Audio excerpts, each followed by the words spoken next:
Final state, ठीक है, क्या कहलाएंगे, स्टेट फंक्शन वो कहलाएंगे, ठीक है भाई।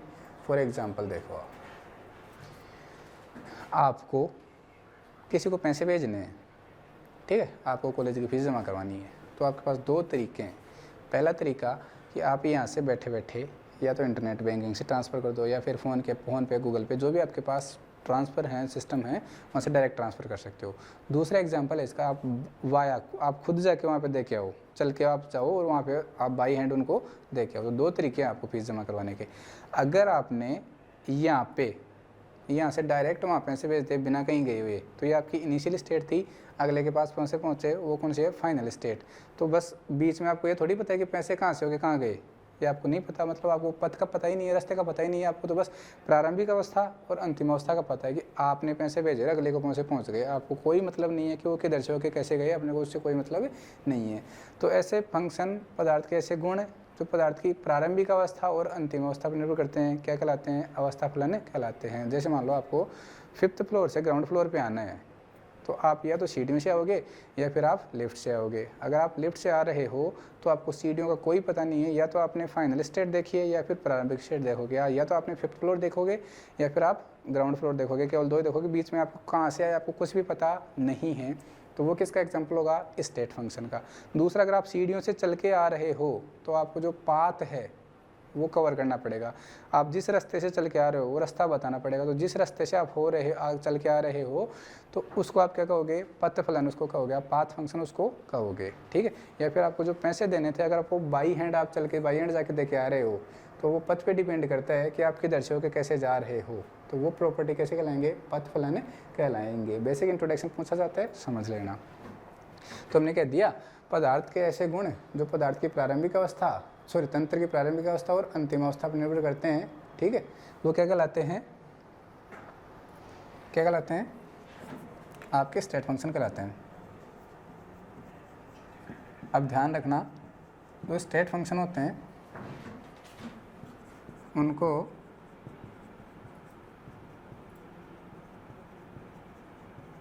या तो डिनोट लिख दो या रिप्रेजेंट लिख दो। अब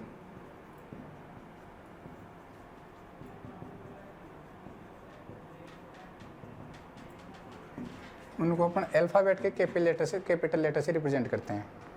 जो आपके स्टेट फंक्शन होते हैं उनको हम अल्फ़ाबेट के कैपिटल लेटर से रिप्रेजेंट करते हैं। अंग्रेजी वर्णमाला के बड़े अक्षरों से उनको अपन लिखते हैं। जैसे आपने एग्जांपल आपने देखे होंगे, temperature, pressure, volume, enthalpy, Gibbs free energy, internal energy, work function, और बताओ, बहुत हो गए इतने तो, ठीक है, एंट्रोपी, ठीक है भाई। ये जितने भी एग्जाम्पल हैं, जो भी आपको कैपिटल लेटर से लिखा हुआ मिलेगा आके, वो किसके एग्जाम्पल होंगे, वो आपके स्टेट फंक्शन के एग्जाम्पल से होंगे। अरे सीधी सीधी बात बताऊं कि आपको दो ही चीज़ें याद रख लेना, work and heat, Q and W. Q and W को छोड़ के सारे क्या होते हैं, सारे स्टेट फंक्शन होते हैं। वर्क और हीट, और एक थोड़ा सा एक एडिशनल एग्जांपल और याद रख लेना, हीट कैपेसिटी, ठीक है। इन तीन को छोड़ के सारे क्या होते हैं, स्टेट फंक्शन होते हैं। वर्क, अब जो आपके पाथ फंक्शन होंगे वो उनको अपन ऑब्वियस ही बात है किससे डिनोट करेंगे, स्मॉल लेटर से अपन उनको डिनोट करेंगे, ठीक है। जो दूसरा है आपके पास वो क्या है, पाथ फंक्शन। कौन है, पाथ फंक्शन। क्या कहोगे, those function which depends upon path of a system,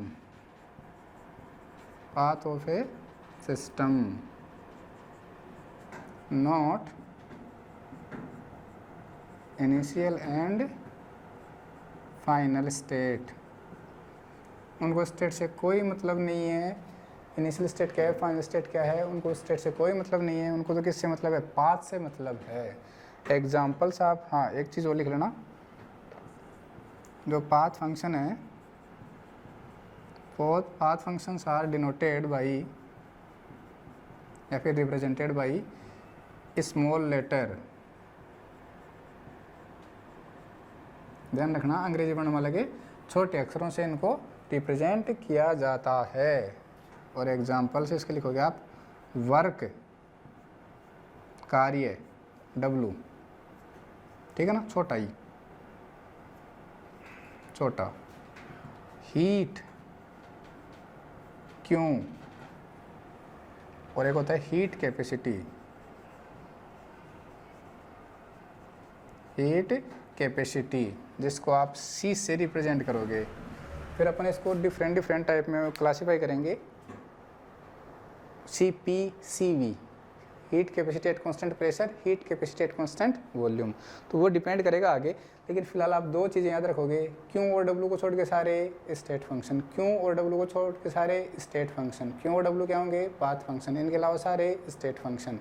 जो भी पाथ फंक्शन होंगे उनको अल्फ़ाबेट के स्मॉल लेटर से रिप्रेजेंट किया जाएगा, और जो भी स्टेट फंक्शन होंगे उनको अल्फ़ाबेट के कैपिटल लेटर से रिप्रेजेंट किया जाएगा। एक बार इनका मैं नाम आपको फिर से बोल देता हूँ, ये टेम्परेचर है, ये प्रेशर है, ये वॉल्यूम है, ये एंथैल्पी है, ये गिब्स फ्री एनर्जी है, ये इंटरनल एनर्जी है, ये वर्क फंक्शन है, और ये आपका क्या है, एंट्रोपी है।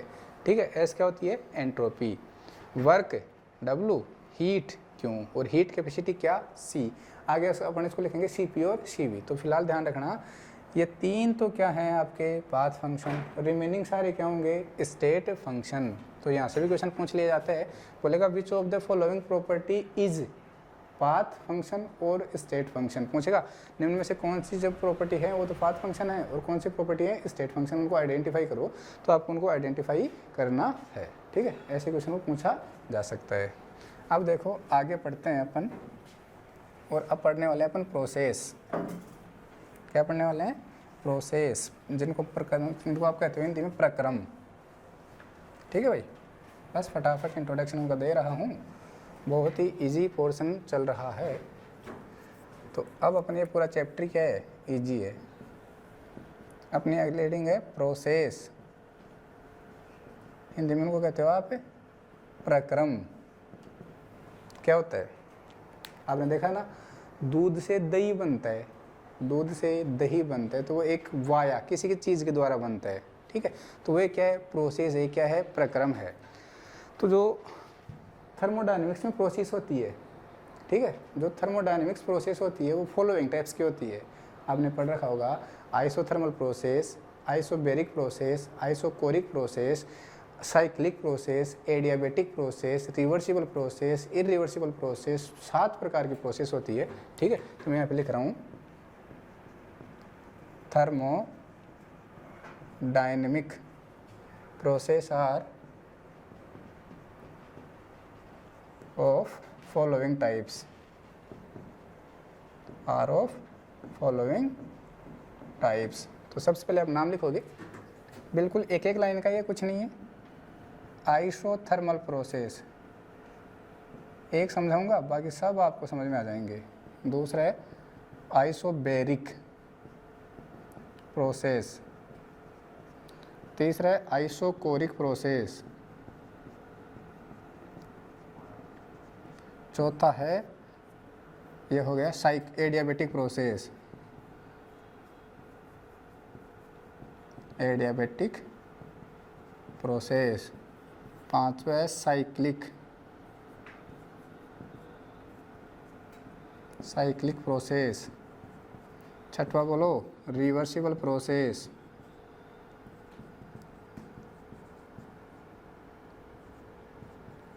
और सातवा बोलो इरिवर्सिबल। बस 2 मिनट का काम है, फिर अपन इनको फटाफट से समझ लेते हैं। इनको कहते हो आप समतापी प्रक्रम,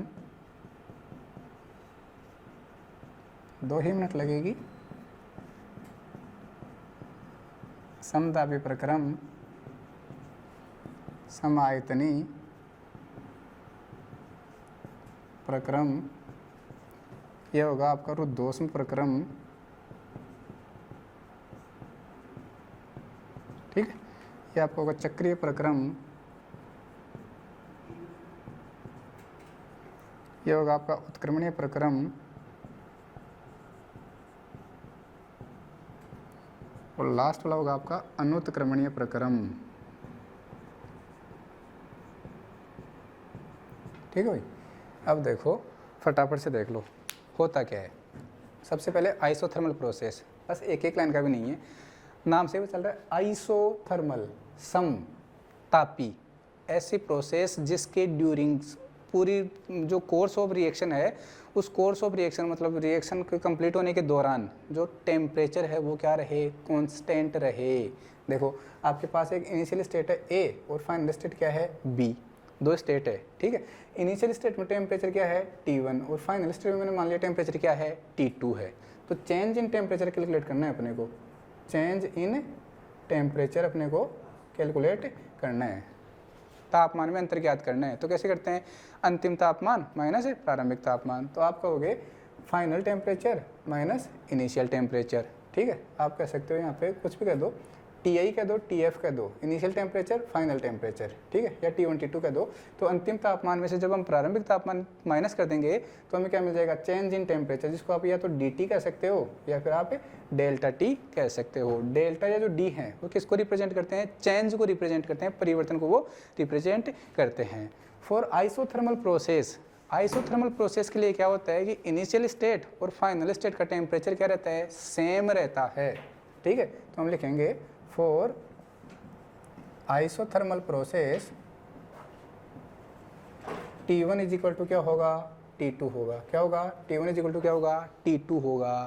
अरे जो इनिशियल आइसोथर्मल पूरी रिएक्शन के दौरान टेम्परेचर क्या रहेगा, कांस्टेंट, तो जो पहले वाला टेम्परेचर है बाद में भी क्या रहेगा, वही टेम्परेचर रहेगा। तो मुझे अगर डेल्टा T कैलकुलेट करना है या फिर आप कह सकते हो मुझे dt अगर कैलकुलेट करना है, बात एक ही है, दोनों किसको रिप्रेजेंट करते हैं, चेंज को रिप्रेजेंट करते हैं। तो फाइनल टेम्परेचर क्या है T2, इनिशियल टेम्परेचर क्या है T1, और हमने कहा कि T1 और T2 क्या है, बराबर हैं, तो चाहे T1 की जगह T2 रखो चाहे T2 की जगह T1 रखो, बात क्या है, सेम ही है। तो T2 माइनस आपने किया T1, T2 में T1 किया तो क्या आ गया 0, तो आपने कहा dt बराबर क्या आ गया आपके पास 0, और T बराबर क्या था, कॉन्स्टेंट था क्या, कि जो टेम्परेचर है वो तो क्या है, कांस्टेंट है, लेकिन चेंज इन टेम्परेचर क्या आएगा, 0 आ जाएगा। तो सीधी सीधी बात हम ये कह सकते हैं, देखो यहाँ पे लिख रहा हूँ कि ऐसी प्रोसेस जिसके लिए t बराबर तो क्या हो, कांस्टेंट हो, और dt बराबर क्या हो, 0 हो, जिसमें t बराबर तो क्या हो, कांस्टेंट हो, और dt बराबर क्या हो, 0 हो, वो प्रोसेस क्या कहलाएगी, आइसोथर्मल प्रोसेस। तो हम कह सकते हैं ऐसा प्रक्रम जिसमें ताप तो क्या हो, समान हो, या फिर हम कह सकते हैं समान ताप पर होने वाले प्रक्रम को समतापी प्रक्रम कहते हैं, ठीक है। The process which occur at constant temperature cold isothermal process, ठीक है भाई, आप लिख सकते हो। अब आप देखो खुद लिख सकते हो समदाबी, आइसोबेरिक, बेरिक बोलते हैं दाब को, तो यहाँ पे क्या लिख सकते हो, अब मैं बार बार नहीं बताऊंगा ये वाला प्रोसेस, आप लिख सकते हो यहाँ पे P इज इक्वल टू तो कॉन्स्टेंट होगा और dP इज इक्वल टू क्या होगा, चेंज इन प्रेशर क्या होगा, 0। अब इसको रफ कर रहा हूँ मैं इधर वाले को, ठीक है। तो आप लिख सकते हो यहाँ पे कि चेंज इन प्रेशर क्या होगा, 0। अब वही सेम परिभाषा, स्थिर दाब पर होने वाले प्रक्रम को क्या कहोगे, समदाबी प्रक्रम। आइसोकोरिक नाम बोल रहा सम आयतनी, तो क्या कहोगे, V बराबर तो कॉन्स्टेंट और dV बराबर क्या हो जाएगा, 0, चेंज इन वॉल्यूम क्या हो जाएगा, 0। अरे इसके अलावा कुछ भी आपको याद नहीं रखना। अब आता है चौथा प्रक्रम अपना, रुद्धोष्म प्रक्रम। तो यहाँ पे कहा जाता है Q बराबर तो कांस्टेंट और dQ बराबर क्या होगा, 0 होगा। क्यों मतलब होता है हीट, ऊष्मा, ठीक है। ऊष्मा के जो है वो कांस्टेंट होती है ना, तो जो रुद्धोष्म प्रक्रम होता है उसमें जो दीवारें होती है वहाँ से ना तो उसमें बाहर जा सकती ना बाहर से अंदर आ सकती है, ठीक है। तो जो रुद्धोष्म प्रक्रम होता है उसके लिए ऊष्मा में परिवर्तन क्या होता है, 0, और ऊष्मा जो ड्यूरिंग जो कोर्स होता है उसमें ऊष्मा क्या होती है, कांस्टेंट। तो आप लिखोगे एडियाबेटिक प्रोसेस के लिए कि Q बराबर कांस्टेंट और dQ बराबर 0। अब चलते हैं साइक्लिक प्रोसेस की तरफ। तो ये दो प्रोसेस है, फटाफट मैं आपको समझा देता हूँ। साइक्लिक प्रोसेस का मतलब ये है कि आप जहाँ से चले थे चारों तरफ घूम फिर के अगर वहीं वापस आ जाते हो तो उसको कहोगे आप साइक्लिक प्रोसेस। फॉर एग्जांपल समझना भाई, इसको यहाँ पे लिखा रहा हूँ। आपके पास एक सिस्टम है A जिसकी इनिशियल टेम्परेचर है T1, प्रेशर है P1 और वॉल्यूम उसका V1, ठीक है भाई। अब आपसे यहाँ से गए B, अगले स्टेट में गई B में, इसका जो टेम्परेचर है वो है T2, प्रेशर है P2 और वॉल्यूम है V2। यहाँ से चले गए आप C में, इसका जो टेम्परेचर आया वो है T1, P1 और V1, ठीक है भाई, समझो। तो अब देखो टेम्परेचर इसका क्या है, T1 P1 और V1 इनिशियल स्टेट का, और फाइनल स्टेट का क्या आ रहा है T1 P1 और V1। तो ये प्रोसेस कैसी है, साइक्लिक प्रोसेस है। ये प्रोसेस कैसी है, साइक्लिक प्रोसेस है। समझ गए ना, मैंने इस चक्कर नहीं बनाया तो इसका मतलब ये नहीं है कि साइक्लिक नहीं होगी। दूसरा आप इसका एग्जांपल ऐसे भी लिख सकते हो, ए से गए बी में, बी से गए सी में, सी से गए डी में, और फिर यहाँ से गए आप ए में। लिख सकते हो T1 P1 V1, T2 P2 V2, T3 P3 V3, T4 P4 V4, और फिर यहाँ से आपको यहाँ पहुँच गए। तो ये भी प्रोसेस कैसी है, साइक्लिक प्रोसेस। तो हम ये कह सकते हैं कि आप जहाँ से चले थे विभिन्न रास्तों से होकर वापस अगर उसी इनिशियल स्टेट में आ जाते हो तो उसको हम क्या कहते हैं, साइक्लिक प्रोसेस हमें कहते हैं। ये दोनों एग्जांपल किसके हैं, साइक्लिक प्रोसेस के। बस आपको तो स्टेट चेक करनी है, इनिशियल स्टेट और फाइनल स्टेट दोनों के वेरिएबल क्या हैं, सेम हैं। तो ये जो प्रोसेस है ये कैसी होगी, साइक्लिक प्रोसेस। अब आप यहाँ पे ये मत कहना कि यहाँ पे साइकिल नहीं बन रही है। देखो स्टेट चेक करो, T1 P1 V1, T1 P1 V1, इस वजह से ये क्या है, साइक्लिक है। अब फटाफट आ जाओ रिवर्सिबल में। उत्क्रमणीय प्रक्रम आपने पढ़ रखा होगा, ऐसी प्रोसेस जो बोथ डायरेक्शन में चलती है, ऐसी प्रोसेस जो दोनों डायरेक्शन में चलती है उनको हम क्या कहते हैं, रिवर्सिबल प्रोसेस हम कहते हैं। रिएक्टेंट से प्रोडक्ट, प्रोडक्ट से रिएक्टेंट, रिएक्टेंट से प्रोडक्ट, प्रोडक्ट से रिएक्टेंट, तो जो दोनों डायरेक्शन में चलते हैं वो क्या कहोगे, रिवर्सिबल प्रोसेस। क्या रिवर्सिबल प्रोसेस कभी कंप्लीट होती है, होती है क्या कभी, कभी भी नहीं होती है। अरे रिएक्टेंट से क्या बन गया, प्रोडक्ट बन गया, प्रोडक्ट से वापस क्या बन जाएगा, रिएक्टेंट बन जाएगा।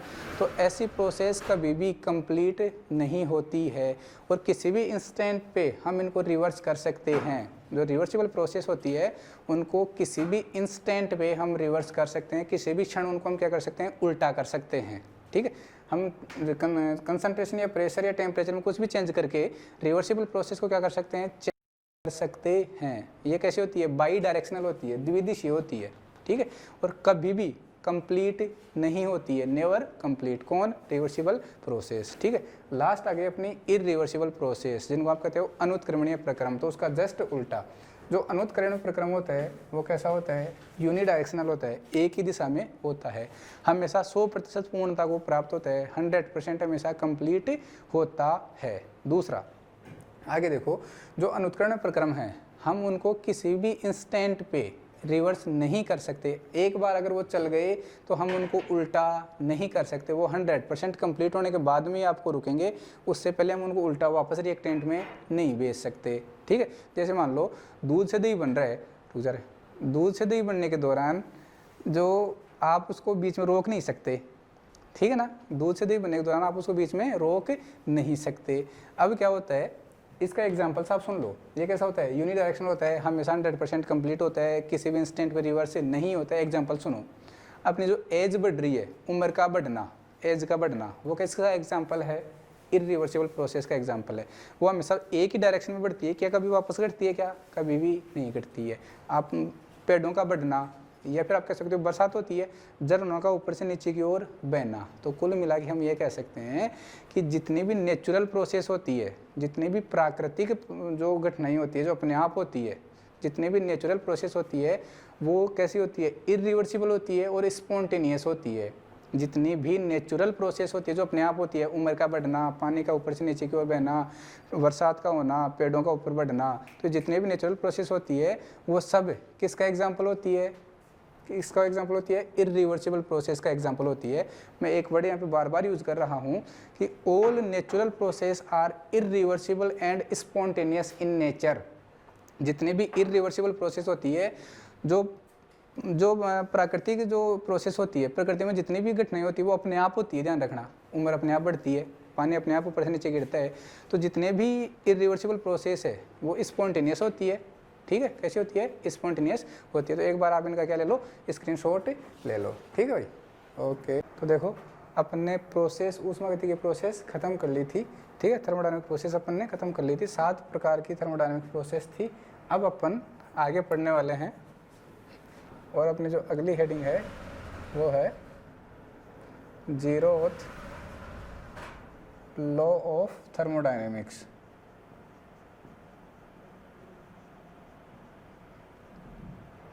ऊष्मागतिकी का शून्य नियम। ठीक है भाई, देखो बिल्कुल इजी है, कुछ भी नहीं है।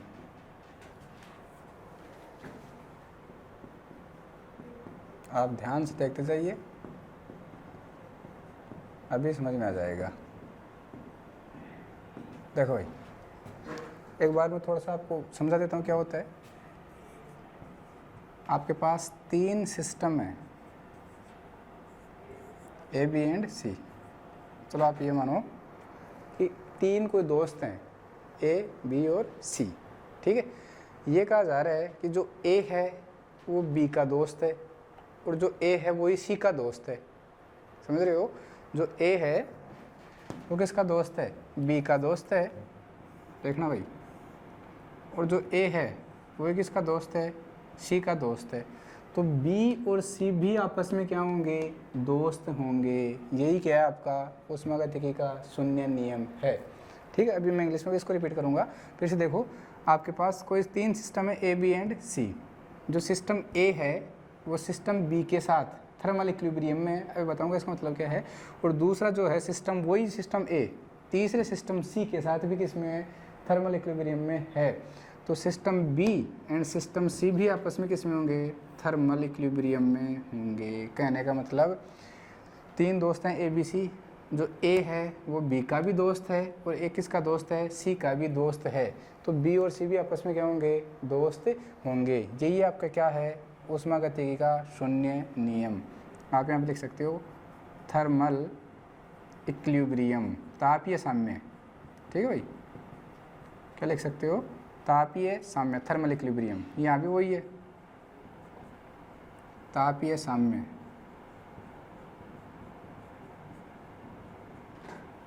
ठीक है भाई, ओके।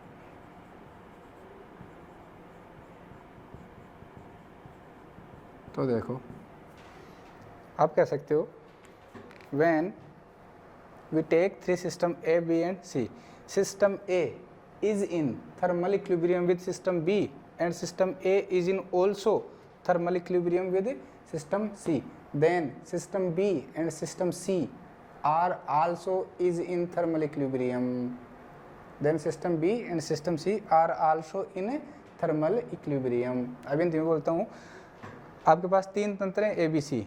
यदि तंत्र ए तंत्र बी व तंत्र सी के साथ तापीय साम्य में है, तो तंत्र बी व तंत्र सी भी आपस में किस में होंगे, तापीय साम्य में होंगे। यही क्या है आपका जीरोथ लॉ ऑफ थर्मोडायनेमिक्स। इसी को क्या कहते हैं, ऊष्मागतिकी का शून्य नियम इसको कहते हैं। कुछ नहीं याद करना, इसका एक एप्लीकेशन है कि आपका जो थर्मामीटर होता है, ठीक है भाई, जो आपका थर्मामीटर होता है वो किसके ऊपर बेस है, ऊष्मागतिकी के शून्य नियम पर आधारित है। ध्यान रखना।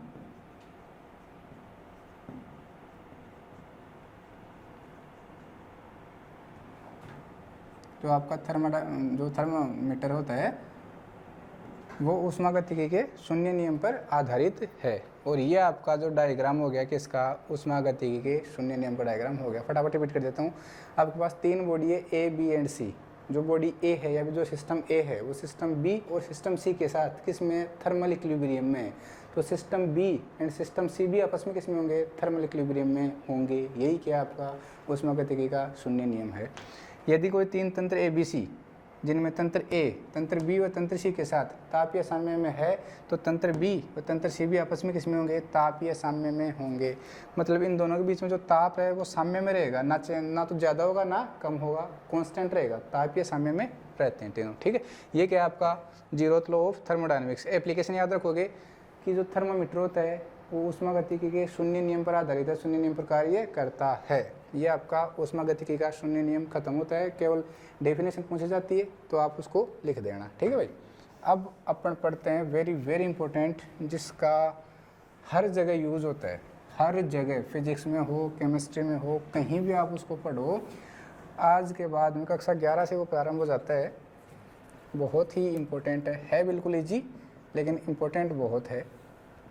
First law of thermodynamics.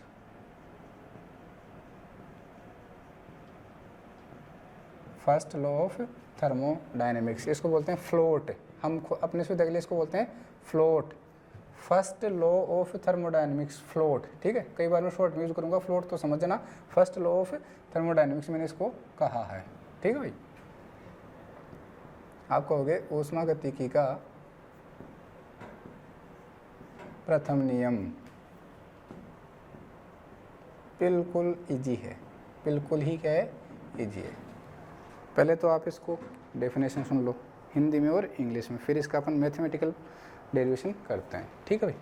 देखो क्या कहता है फर्स्ट लॉ ऑफ थर्मोडायनेमिक्स, ये कहता है, इसको ऊर्जा संरक्षण का नियम भी कहते हैं। ऊष्मागतिकी के प्रथम नियम को ऊर्जा संरक्षण का नियम भी कहते हैं, एनर्जी कंजर्वेशन लॉ भी इसको कहा जाता है। ये ऐसे कहता है कि ब्रह्मांड की कुल ऊर्जा क्या है, फिक्स है, कांस्टेंट है, नियत है। ब्रह्मांड की कुल ऊर्जा क्या है, नियत है। हम ऊर्जा को ना तो उत्पन्न कर सकते हैं और ना ही नष्ट कर सकते हैं, केवल एक रूप से दूसरे रूप में उसको रूपांतरित हम कर सकते हैं। फिर से एक बार हिंदी में सुन लो, फिर मैं इंग्लिश में इसको रिपीट करता हूँ। ऊष्मागतिकी का पहला नियम क्या कहता है, ऊष्मागतिकी का पहला नियम कहता है, एक तो इसको क्या कहते हैं, ऊर्जा संरक्षण का नियम इसको कहते हैं, एनर्जी कंजर्वेशन लॉ भी इसको कहते हैं। क्या कहते हैं कि ब्रह्मांड की कुल ऊर्जा क्या है, फिक्स है, कांस्टेंट है, नियत है, ठीक है। ब्रह्मांड की कुल ऊर्जा क्या है, नियत है। हम ऊर्जा को ना तो उत्पन्न कर सकते हैं, ना ही क्या कर सकते हैं, उसको नष्ट कर सकते हैं, केवल एक रूप से दूसरे रूप में ट्रांसफॉर्म कर सकते हैं, उसको रूपांतरित कर सकते हैं, ठीक है। ये तो हिंदी में होगा, इंग्लिश में सुनना। It is also known as energy conservation law, या फिर आप कह सकते हो first law of thermodynamics is also known as energy conservation law, ठीक है भाई। लिख सकते हो आप इसको, energy conservation law, energy conservation law, ठीक है, समझ गए। फिर क्या कह सकते हो, according to this law the total energy of universe is constant. According to this law, the total energy of universe is constant. Energy neither be created nor be destroyed. Energy neither be created nor be destroyed. It can transform into one form into another form. या फिर आप लिख सकते हो energy can transform one form into another form of energy. हम क्या कर सकते हैं, जो एनर्जी होती है उसको एक फॉर्म से दूसरी फॉर्म में ट्रांसफॉर्म कर सकते हैं, रूपांतरित कर सकते हैं।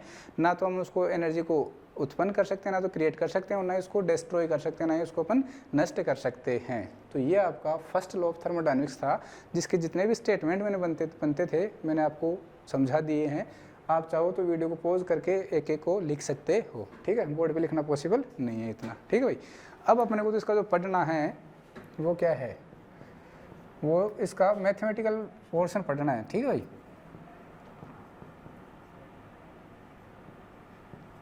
Mathematical derivation, mathematical derivation of float, ऊष्मागतिकी के प्रथम नियम का गणितीय रूप, ठीक है, समझना भाई। आपके पास एक कोई सिस्टम है, आपके पास एक कोई सिस्टम है जिसकी इनिशियल स्टेट की इंटरनल एनर्जी U1 है। इंटरनल एनर्जी समझते हो, आंतरिक ऊर्जा। कई बुक्स उसको E लिखती है, कई बुक उसको U लिखती है, आपके जो मन में वो लिखो, ठीक है। हम यहाँ पे U यूज़ कर रहे हैं, U का मतलब क्या है, इंटरनल एनर्जी। तो एक कोई सिस्टम है जिसकी इनिशियल स्टेट मतलब प्रारंभिक अवस्था की जो आंतरिक ऊर्जा है वो क्या है, U1 है। अब हमने क्या किया, हमने इसको क्यों हीट दी, क्यों हीट दी है, ठीक है। तो अब ये जो सिस्टम है इसकी जो टोटल एनर्जी हो जाएगी वो हो जाएगी U1 प्लस Q। जो हीट है, जो वो एनर्जी का तो दूसरा रूप है, ठीक है। ये इंटरनल एनर्जी आंतरिक ऊर्जा, ये ऊष्मा, अरे ऊष्मा ऊर्जा का तो दूसरा रूप होती है, ठीक है। तो हमने क्या किया, एक सिस्टम था जिसकी इनिशियल स्टेट की इंटरनल एनर्जी कितनी थी, U1 थी। हमने उसको क्यों हीट दे दी, तो हीट किसकी फॉर्म में दी है, एनर्जी की फॉर्म में दी है। तो अब उस सिस्टम की एनर्जी कितनी हो जाएगी, U1 प्लस Q। अब क्या किया, हमने उस सिस्टम के ऊपर वर्क कर दिया, ठीक है। हमने उस सिस्टम के ऊपर क्या कर दिया, वर्क कर दिया, W कर दिया। तो अब जो सिस्टम है वो फाइनल स्टेट में पहुंच गया।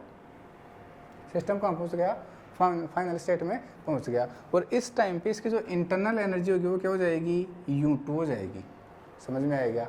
फिर से देखो, कोई एक सिस्टम था जिसकी इनिशियल स्टेट की जो इंटरनल एनर्जी है वो क्या है, U1 है। प्रारंभिक अवस्था की जो आंतरिक ऊर्जा है वो क्या है, U1 है। हमने उसको क्यों हीट दी, अभी मैंने कहा था ना पाथ फंक्शन क्यों और W, ऊष्मा और वर्क कार्य, ये दोनों क्या होते हैं, पथ फलन होते हैं, बाकी सारे क्या होते हैं, अवस्था फलन होते हैं। ठीक है, तो जैसे हमने क्यों हीट दी, और जो हीट आप दे रहे हो किसके फॉर्म में दे रहे हो, as a form of energy, ऊर्जा की फॉर्म में आप इसको हीट दे रहे हो, तो इसकी टोटल एनर्जी कितनी हो जाएगी, अब U1 प्लस क्यों हो जाएगी। अब जैसे ही सिस्टम के ऊपर आपने वर्क किया तो सिस्टम पहुँच गया फाइनल स्टेट में, अंतिम अवस्था में पहुँच गया, जहाँ इसकी इंटरनल एनर्जी कितनी हो जाएगी, U2 हो जाएगी। ठीक है भाई, अब देखो मुझे बताओ कि अगर मुझे U2 की वैल्यू कैलकुलेट करनी है, मुझे अगर U2 की वैल्यू कैलकुलेट करनी है तो U2 कैसे मिला आपको, पहले U1 था, फिर अब उसमें Q ऐड किया, फिर हमने उसके ऊपर ऐड किया W ऐड किया, तब जाके आपको क्या मिला, U2 मिला। तो आप ऐसे लिख सकते हो क्या कि U2 में कैसे मिला,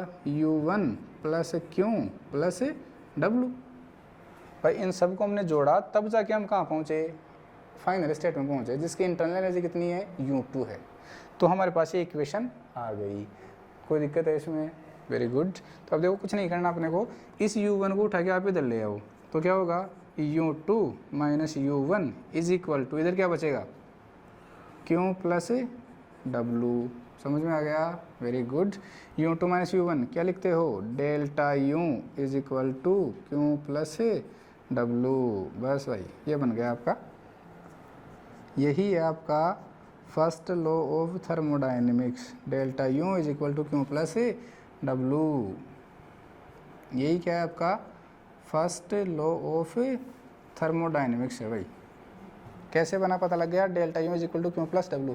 इसकी जो दूसरी फॉर्म है वो भी मैं बना देता हूँ आपको, du is equal to dQ plus W भी इसको लिखते हैं, ध्यान रखना भाई, du is equal to dQ plus W इसको लिखते हैं। आप चाहो तो डेल्टा को d लिख सकते हो, मुझे कोई प्रॉब्लम नहीं है, बस आपको ये पता होना चाहिए जो डेल्टा है वो लार्ज चेंज को बताता है, जो d है स्मॉल चेंज को बताता है, और जो डेल है ये वाला डेल ये वेरी स्मॉल चेंज को बताता है। ठीक है, तो कोई खास फर्क पड़ने वाला नहीं है।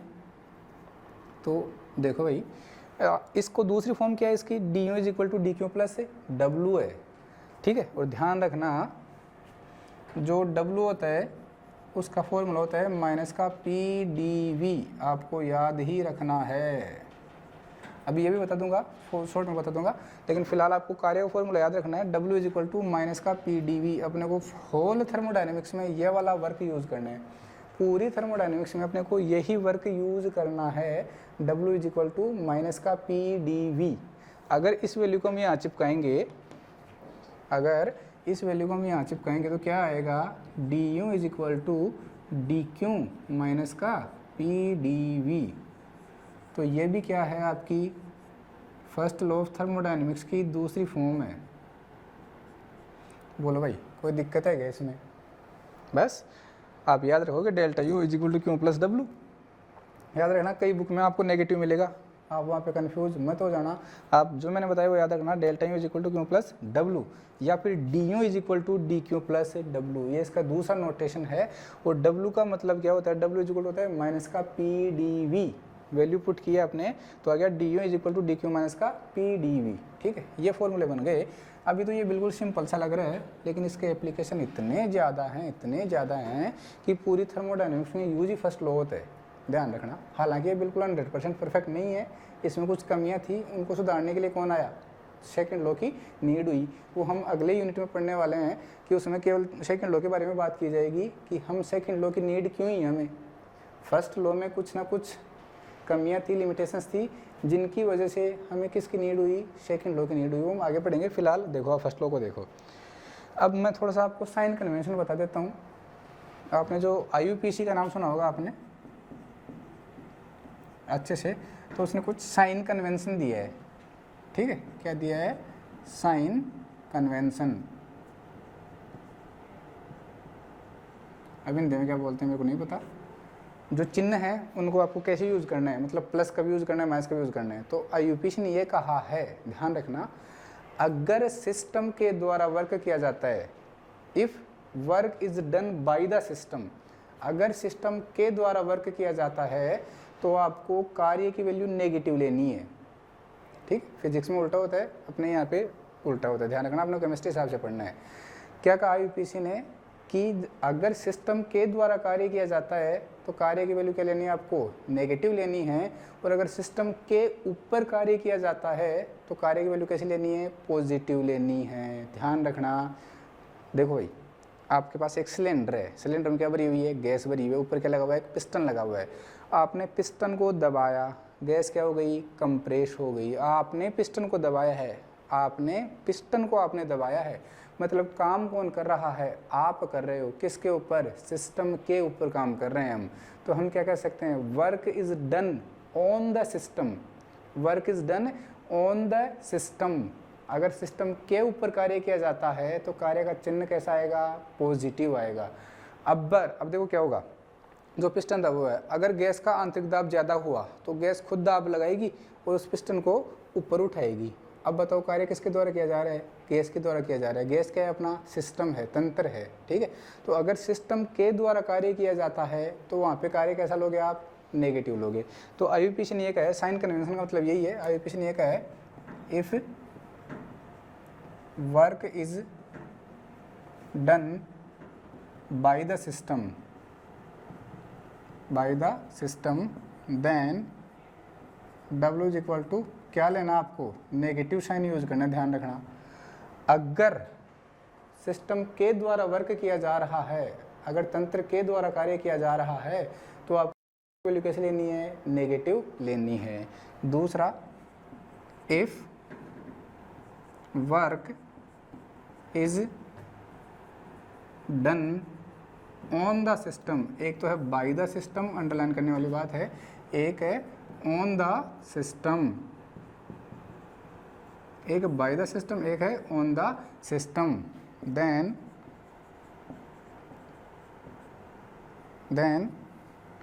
W इज इक्वल टू क्या यूज करना आपको, पॉजिटिव साइन यूज करना। कहने का मतलब यही है, ये जो वर्क है ये कौन सा आपका, एक्सपेंशन वर्क। गैस वर्क कर रही है, गैस एक्सपेंड कर रही है, फैल रही है, तो ये कौन सा वर्क होगा, एक्सपेंशन वर्क।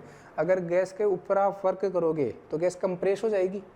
तो अगर यहाँ पे पॉजिटिव आ गया, W is equal to PdV, तो वो कौन सा वर्क हो जाएगा, वो कंप्रेशन वर्क हो जाएगा। कौन सा वर्क हो जाएगा, कंप्रेशन, जिसको आप कहते हो कंप्रेस करना, क्या बोलते हो, संपीड़न कार्य।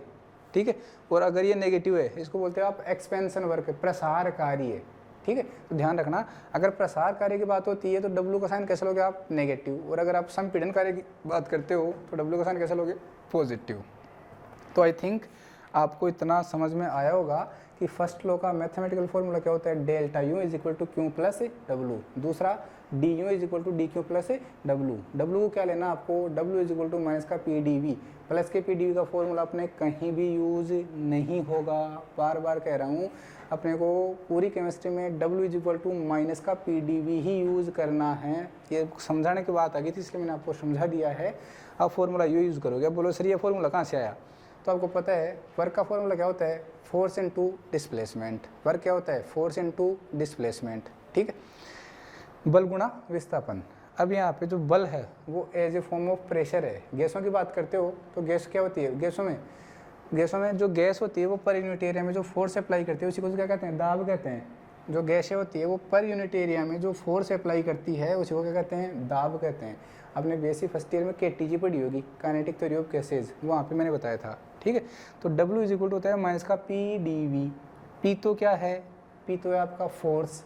डिस्प्लेसमेंट क्या है, मतलब कितना चेंज हुआ। अरे गैसों की बात कर रहे हो तो क्या करोगे, आपने क्या किया, या तो कंप्रेस किया या फिर गैस एक्सपेंड हो रही है, तो जो वॉल्यूम थी, जो आयतन था, उसमें कितना चेंज आ रहा है, कितना डिस्प्लेसमेंट हो रहा है, वो हो गया dV। चेंज कितना आ रहा है वॉल्यूम में, वही तो है डिस्प्लेसमेंट। तो ये हो गया फोर्स इनटू डिस्प्लेसमेंट, बल गुणा विस्थापन। ये क्या हो गया, कार्य आपका हो गया है। ठीक है, ये बन गया। अब देखो, अगर अपने ध्यान रखना प्रोसेस पढ़ ली है, isothermal process, isobaric process, isochoric process, adiabatic process, reversible process, cyclic process, irreversible process 7 process अपने पढ़ी है, उनमें से 2-3 प्रोसेस का यूज़ करेंगे और इस फॉर्मूले को अपन मॉडिफाई करने वाले हैं। ठीक है भाई, तो देखो इधर अपन चलते हैं, आपको दिख रहा होगा, नहीं दिख रहा तो केवल सुनते जाना। अगर मैं बात करता हूँ इस फॉर्मूले से या फिर इस फॉर्मूले से, जहाँ से आपकी इच्छा हो उसी फॉर्मूले की बात कर लो। ठीक है, मैंने आपको यूज़ किया एट कांस्टेंट, या फिर आप यूज़ कर सकते हो फॉर आइसोकोरिक प्रोसेस। ये चोरिक नहीं है भाई, क्या है, कोरिक है। फॉर आइसोकोरिक प्रोसेस, बोलो भाई क्या था, सम आयतनी प्रक्रम, उसके लिए क्या होता था, v is equal to constant, क्या होता था बोलो, v इज इक्वल टू तथा सर कांस्टेंट होता था, और dv इज इक्वल टू क्या हुआ करता था, 0 हुआ करता था। बोलो हाँ या ना, वेरी गुड। आइसोकोरिक प्रोसेस के लिए v की वैल्यू कांस्टेंट और dv चेंज इन वॉल्यूम क्या होता था, 0 होता था। आप इसको इक्वेशन 1 कह दो, कोई दिक्कत मेरे को नहीं है, जो आपको अच्छा लगे कहो। अरे इसमें कोई फ़र्क नहीं है, खास ध्यान रखना। तो अब आपको इस वैल्यू को यहाँ पुट करना है इक्वेशन 1 में, फ्रॉम इक्वेशन 1 समीकरण 1 से। तो जब आप dv की वैल्यू क्या पुट करोगे, dv की वैल्यू क्या पुट करोगे, 0 पुट करोगे, तो क्या आएगा देखो, du is equal to dq minus का p इंटू क्या आ गया, 0। अब 0 को किसी भी चीज़ से मल्टीप्लाई करोगे, आंसर रिजल्ट क्या मिलना है आपको, 0 ही मिलना है। तो क्या आएगा, du is equal to dq। बोलो भाई, मैं कह रहा हूँ आपको कुछ भी याद नहीं करना, कुछ भी याद नहीं करना, केवल समझना है, कोई भी डेफिनेशन याद नहीं करनी, बस समझो अपन डेफिनेशन बनाना सीख जाएंगे। du is equal to dq। आप इसको कुछ मॉडिफाइड करके ऐसे नहीं लिख सकते क्या, कि du at constant volume is equal to होता है dq, या फिर आप इसको ऐसे भी कह सकते हो, du is equal to dq at constant volume. बोलो भाई, कह सकते हो, बिल्कुल कह सकते हैं। बात किसकी कर रहे हैं हम बात किसकी कर रहे हैं, आइसोकोरिक प्रोसेस के लिए कर रहे हैं बात। आइसोकोरिक प्रोसेस के लिए क्या होता है, dv की वैल्यू क्या होती है, 0 होती है। जैसे हमने पुट किया थर्मोडायनेमिक्स के फर्स्ट लॉ में, तो हमारे पास आ गया du is equal to dq। आप यहाँ से ये कह सकते हो, for isochoric process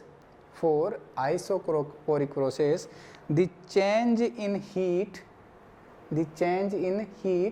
is equal to change in internal energy. क्या कह सकते हो, for isochoric process the change in heat is equal to change in internal energy, या फिर उल्टा कह सकते हो आप। तो देखो कोई भी डेफिनेशन अपने को याद नहीं करनी पड़ी, इक्वेशन देखो डेफिनेशन बना दो। आप ये भी कह सकते हो, at constant volume the change in heat is equal to the change in internal energy of the system. किसी सिस्टम के लिए आइसोकोरिक प्रोसेस के लिए जो हीट में चेंज होता है या फिर जो इंटरनल एनर्जी में चेंज होता है, वो किसके इक्वल होता है, dq के इक्वल होता है। समझ में आ गया, वेरी गुड। तो आप यहाँ से डेफिनेशन खुद बना सकते हो, वेरी गुड। दूसरी कंडीशन देखो भाई, मैं इधर लिख रहा हूँ कंडीशन नंबर 2 को, कंडीशन नंबर 2 को मैं इधर लिख रहा हूँ, वहाँ से 1 नंबर, ये अपनी condition number 2, for adiabatic process. अब आई थिंक जो पीछे आपने प्रोसेस पढ़ी थी वो आपको याद होगी, दिख नहीं रहा, दिख जाएगा, अरे चलो इधर लिख देता हूँ, इनको मिटा देता हूँ मैं, ठीक है। देखो जल्दी से देखो भाई, दूसरी कंडीशन देखो आप,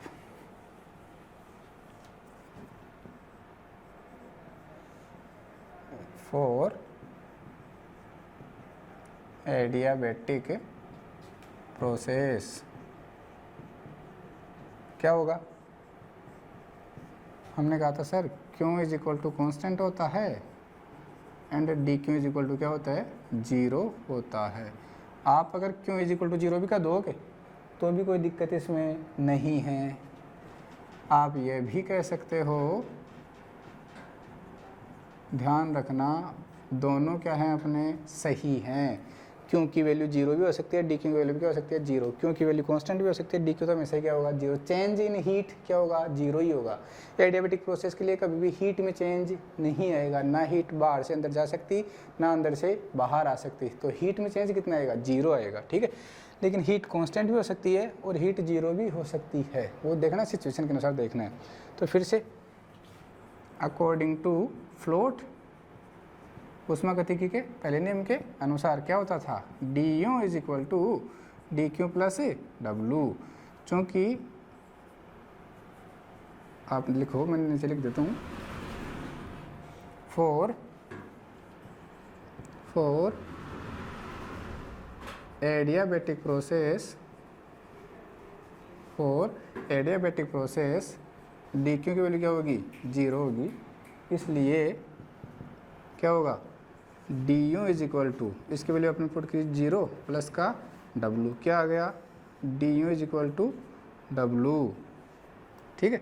अब देखो किसकी बात कर रहे हो आप, एडियाबेटिक प्रोसेस की, तो आप इसको ऐसे लिख सकते हो क्या, d u is equal to डब्लू एडियाबेटिक, ये मैंने शॉर्ट में लिख दिया इसको, ध्यान रखना भाई, ये जो हैं ये इम्पोर्टेंट फॉर्मूले हैं। यहाँ से अपने एक और कंक्लूजन निकाल सकते हैं, एक और कंक्लूजन यहाँ से अपन निकाल सकते हैं। डब्ल्यू एडियाबेटिक का मतलब समझे ना, रुद्धोष्म परिस्थितियों में किया गया कार्य एडियाबेटिक वर्क। तो आप यहाँ से ये कह सकते हो, फॉर एडियाबेटिक प्रोसेस या फिर for adiabatic condition the change in internal energy is equal to adiabatic work done, ठीक है। या फिर आप ये कह सकते हो, फॉर एडियाबेटिक प्रोसेस डब्ल्यू adiabatic is equal to change in internal energy. तो यहाँ से आप कुछ भी कंक्लूजन निकाल के कोई भी डेफिनेशन आप यहाँ से दे सकते हो, ठीक है, वेरी गुड। तो ये आपका फर्स्ट लॉ ऑफ थर्मोडायनेमिक्स था, फ्लोट था, जिसके स्टेटमेंट हो गए, उसका जो मैथमेटिकल डेरिवेशन थी वो हो गई है, और इसके जो एप्लीकेशंस बन सकते थोड़े थोड़े वो मैंने यूज़ करवा दिए हैं यहाँ पे, ठीक है, फर्स्ट लॉ में। अब आगे देखते हैं। हाँ भाई ध्यान रखना, यहाँ से बहुत सारे न्यूमेरिकल पूछे गए हैं, बहुत सारे। फर्स्ट ग्रेड के एग्ज़ाम में न्यूमेरिकल था, नवोदय के एग्ज़ाम में ऐसे न्यूमेरिकल था, उठा के देख लेना आप। फर्स्ट ग्रेड के एग्ज़ाम उठाना, इस बार का पेपर उठाना 2020 का, और उसमें से देखना फर्स्ट लॉ के ऊपर से एक न्यूमेरिकल आपको मिलेगा, ठीक है, ध्यान रखना। एक चीज़ और देख लो, अपने पास जो क्यों आ रहा है, क्यों हीट, ठीक है, इसका साइन भी देख लो आप। If heat is taken by the system, अगर सिस्टम हीट लेता है तो क्यों की वैल्यू क्या होगी पॉजिटिव होगी, ध्यान रखना, क्यों की वैल्यू क्या होगी पॉजिटिव होगी। और ऐसी प्रोसेस, ऐसी रिएक्शन को आप क्या कहोगे एंडोथर्मिक रिएक्शन, जिनमें हीट एब्जॉर्ब होती है उन्हें क्या कहोगे आप एंडोथर्मिक रिएक्शन। दूसरी, इफ हीट इज रिलीज, ठीक है, हीट रिलीज निकल जाना बाय द सिस्टम, अगर सिस्टम के द्वारा हीट को निकाला जा रहा है तो वहाँ पे क्यों का साइन कैसा आएगा नेगेटिव आएगा, ध्यान रखना। ऐसी रिएक्शन को आप कहोगे एक्सोथर्मिक रिएक्शन, ऐसी रिएक्शन क्या कहोगे एक्सोथर्मिक रिएक्शन। ऊपर वाली रिएक्शन कौन सी होगी एंडोथर्मिक रिएक्शन, ठीक है, तो ध्यान रखना। तो क्वेश्चन ऐसे था, delta u is equal to q plus डब्लू। क्वेश्चन ये था कि एक सिस्टम है जो एक्स जूल हीट लेता है, एक्स जूल हीट लेता है और वाई जूल वर्क करता है। कोई सिस्टम है जो एक्स जूल हीट लेता है और वाई जूल वर्क करता है, तो बताओ उस सिस्टम की इंटरनल एनर्जी में चेंज कितना आएगा, उस सिस्टम की इंटरनल एनर्जी में चेंज कितना आएगा। तो देखो क्या कह रहा है, सिस्टम हीट लेता है, सिस्टम हीट लेता है, तो जब सिस्टम हीट लेगा तो हीट का साइन कैसे लेना आपको पॉजिटिव लेना है, तो क्यों कैसा लोगे पॉजिटिव लोगे। फिर कह रहा है एंड वर्क करता है, work is done by the system, work is done by the system. जब भी सिस्टम के द्वारा वर्क किया जाएगा, वर्क का साइन कैसा लोगे, नेगेटिव आपको लेना है। तो ये फॉर्मूला आपका किस में कन्वर्ट हो जाएगा, delta u is equal to q minus का डब्लू। अगर कहता कोई सिस्टम है जिसको हम इतनी हीट दे रहे हैं जिससे, या फिर कह रहे हैं वो एक सिस्टम है जिसके ऊपर हम इतना वर्क जब कर रहे हैं, तो वो मतलब कह रहे हैं कोई सिस्टम है जिसके ऊपर हम x किलो जूल वर्क कर रहे हैं तो वो y किलो जूल हीट निकाल रहा है। तो बताओ इंटरनल एनर्जी में चेंज कितना आएगा। तो वर्क हम कर रहे हैं, work is done on the system, then sign कैसा आएगा, पॉजिटिव। तो W की वैल्यू कैसे रखनी है आपको, पॉजिटिव। अब कह रहा है हीट रिलीज कर रहा है, हीट वो निकाल रहा है, तो यहाँ पे क्यू की वैल्यू कैसे रखनी है आपको, नेगेटिव रखनी है। दोनों को सम कर देना, क्या आ जाएगा, चेंज इन इंटरनल एनर्जी आ जाएगा। तो आप कौन क्या था यहाँ पे लिख सकते हो, delta u is equal to change in internal energy. First grade के एग्जाम में क्वेश्चन था न्यूमेरिकल, उठाना पेपर और देखना, ठीक है। Q is equal to heat, W is equal to work. तो ये आपका फर्स्ट लॉ ऑफ थर्मोडायनेमिक्स क्या होता है, ख़त्म होता है, ठीक है भाई। ओके, आगे बढ़ते हैं अपन। अब अपन क्या पढ़ते हैं, आगे पढ़ते हैं। और देख लो, एक और देख लो, आपकी बहुत ज़्यादा इच्छा हो रही है तो आप एक और देख लो, ठीक है। देखो भाई, ज़रा सा बता देता हूँ। हमने पढ़ा for adiabatic process, for isochoric process. एक और देख लेते हैं, पीछे वाली एक और कंडीशन रह गई थी, फॉर आइसोथर्मल प्रोसेस, ठीक है भाई, फॉर आइसोथर्मल प्रोसेस। अब ये क्या होती है, देखो इसका मतलब क्या है। For isothermal process T is equal to क्या होता है, कांस्टेंट, और dt इज इक्वल टू क्या होगा, 0 होगा। तो एक इक्वेशन आगे आने वाली है, उसको हम बाद में पढ़ेंगे, वो है du is equal to CV dt। आगे पढ़ने वाले हैं, उसको चिंता मत करना, फिलहाल आप देखो इक्वेशन क्या है, du is equal to CV dt है, ठीक है भाई। ओके, dt की इज इक्वल टू क्या रखना है आपको, बोलो, dt इज इक्वल टू क्या रखना है, 0 रखना है, क्योंकि dt इज इक्वल टू 0 होता है किसके लिए, फॉर आइसो थर्मल प्रोसेस, ठीक है। इसलिए du इज इक्वल टू क्या हो जाएगा, 0 हो जाएगा। ध्यान रखना, ये बहुत ही इम्पोर्टेंट स्टेटमेंट है कि आइसोथर्मल प्रोसेस के लिए चेंज इन इंटरनल एनर्जी 0 होता है। Very very very important statement है कि समतापीय प्रक्रम के लिए आंतरिक ऊर्जा में परिवर्तन कितना होता है, 0 होता है। ध्यान रखना, आप इसको ऐसे भी लिख सकते हो, delta u is equal to क्या होगा, 0 होगा। ध्यान रखना, फॉर आइसोथर्मल प्रोसेस, मैं यहाँ पे अच्छे से आपको नोट करवा देता हूँ, खूब सारे नोट लगा लेना आप। For isothermal process,